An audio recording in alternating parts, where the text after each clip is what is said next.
Shalom, selamat pagi saudaraku yang terkasih. Renungan pagi untuk membuka hati, mengawali hari, melangkahkan kaki berjalan bersama dengan Tuhan. Renungan berseri khotbah di bukit. Hari ini sudah sampai di pasal yang terakhir, yaitu sudah sampai di pasal yang ke-7 ayat yang ke-24 hingga yang ke-29. Bagian ini lebih menegaskan sebuah realitas tentang iman yang sejati dan iman yang palsu. Jika ayat-ayat sebelumnya kita belajar melihat bagaimana guru-guru palsu, pengajar-pengajar palsu, mereka menjual nama Yesus untuk kepentingan mereka sendiri.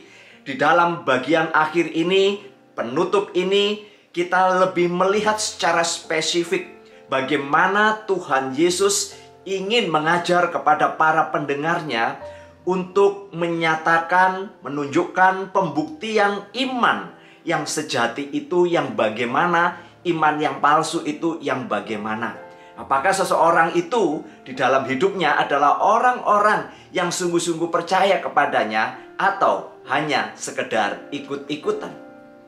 Dengan tegas Tuhan Yesus berkata di dalam ayat yang ke-24, setiap orang yang mendengar perkataanku ini dan melakukannya, ia sama dengan orang yang bijaksana yang mendirikan rumahnya di atas batu. Kemudian turunlah hujan dan datanglah banjir, lalu angin melanda rumah itu, tetapi rumah itu tidak rubuh sebab didirikan di atas batu. Tetapi setiap orang yang mendengar perkataanku ini dan tidak melakukannya, ia sama dengan orang yang bodoh yang mendirikan rumahnya di atas pasir. Kemudian turunlah hujan dan datanglah banjir, lalu angin melanda rumah itu, sehingga rubuhlah rumah itu dan hebatlah kerusakannya. Saudaraku, Tuhan Yesus menggunakan perumpamaan tentang pondasi sebuah bangunan. Tatkala seseorang yang sedang membangun rumah atau gedung, tentu ia akan memperhitungkan dengan baik bahwa bangunan itu dibangun di atas dasar yang kuat dan kokoh. Dalam bagian ini, Tuhan Yesus memakai gambaran yaitu mendirikan rumah di atas batu, yang kemudian dikontraskan dengan rumah yang pondasinya dibangun di atas pasir. Ketika bangunan itu berdiri, tentu kita akan sulit untuk membedakan kualitas bangunan itu jika bangunan itu dibangun dengan bahan-bahan yang sama. Namun pada akhirnya akan terbukti bangunan yang berdiri di atas pondasi atau dasar yang kuat, dalam bagian ini dibangun di atas batu, maka akan tetap berdiri dengan kokoh dan kuat di tengah terpaan hujan dan badai. Tidak demikian dengan bangunan yang dibangun di atas pasir. Tatkala hujan badai datang, dipastikan rumah itu akan roboh sebab ia tidak berdiri di atas dasar yang kuat.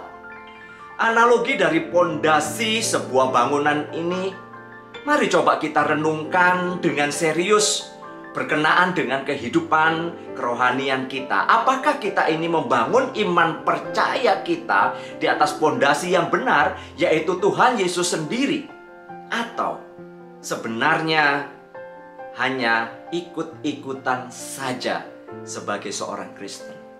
Tuhan Yesus ingin agar mereka yang percaya kepadanya adalah orang-orang yang bukan saja mendengar apa yang diajarkan, namun juga menjadi pelaku-pelaku apa yang diajarkan. Iman yang sejati akan dibangun di atas firman Tuhan. Itu akan menghasilkan sebuah ketahanan yang luar biasa, khususnya selama pencobaan itu datang. Sedangkan iman yang palsu tentu saja tidak akan tahan uji. Ini bisa berarti bahwa mereka yang berpotensi menghadiri gereja yang sama, mendengar khotbah yang sama, mereka berdua ini membaca Alkitab yang sama, mungkin menggunakan istilah-istilah Kristen yang sama. Di luar mereka terlihat sama, tetapi pada pondasi atau tingkat kedalaman mereka, di dalam hati mereka, tentu saja akan berbeda. Salah satunya hanya sebagai pendengar. Ia tidak pernah mempraktekkan apa yang didengar, apa yang dipelajari. Dia hanya seorang pendengar saja.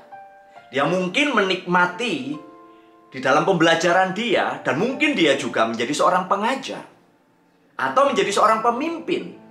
Namun, ia tidak bisa melakukannya. Seperti orang Farisi dan ahli-ahli Taurat, orang-orang ini mencintai kitab suci. Nampak hidup saleh, namun mereka gagal di dalam menerapkan apa yang mereka pelajari dengan benar. Tuhan Yesus mengatakan mereka yang hanya mendengarkan namun tidak melakukannya sama seperti orang yang bodoh yang membangun rumahnya di atas pasir. Kita dipanggil untuk membuktikan pertobatan kita yang terwujud di dalam perbuatan tindakan kita, sehingga menghasilkan buah yang baik dari sebuah pertobatan. Iman tanpa perbuatan adalah mati. Kita harus berani untuk memeriksa diri kita sendiri, untuk melihat apakah Tuhan Yesus benar-benar ada di dalam hati kita, berkuasa atas hidup kita. Kita harus berani untuk mengoreksi hati kita. Apakah kita ini sungguh-sungguh sudah melakukan firman-Nya di dalam kehidupan kita? Saudaraku, kita tidak pernah tahu apa yang akan terjadi di depan kita. Badai kehidupan apa yang akan datang di dalam perjalanan iman kita.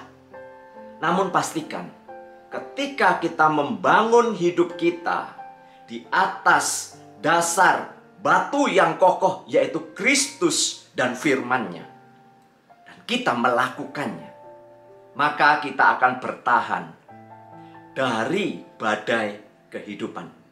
Dan kita akan tetap mampu untuk berdiri dengan tegar.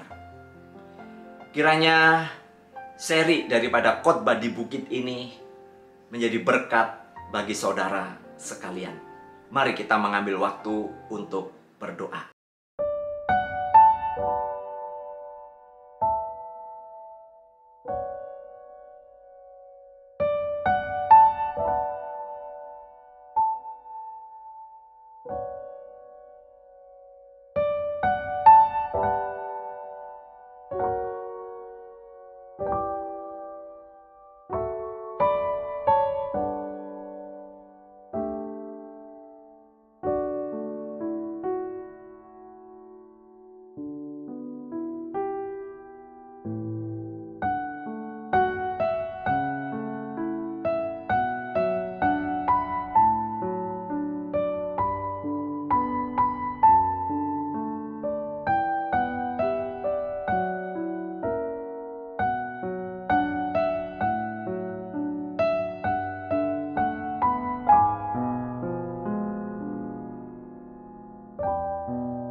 Tuhan, terima kasih.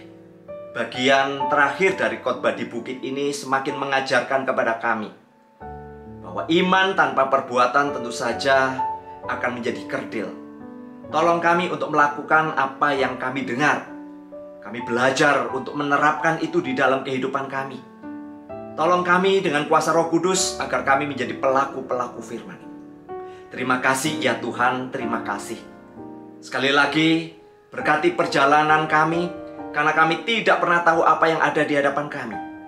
Dan kami percaya bersama-Mu, badai apapun yang ada di depan kami, kami akan mampu berdiri dengan tegar. Sebab Engkau berjalan bersama dengan kami. Engkau berserta dengan kami. Engkau ada di depan kami. Terima kasih Tuhan. Terpujilah Engkau di dalam nama Tuhan Yesus Kristus. Mari kita wujudkan buah dari pertobatan kita, yaitu menjadi pelaku-pelaku firman. Berkat dari Allah Bapa, Tuhan Yesus dan Roh Kudus menyertai kita hari ini sampai kedatangannya kedua kali. Amin.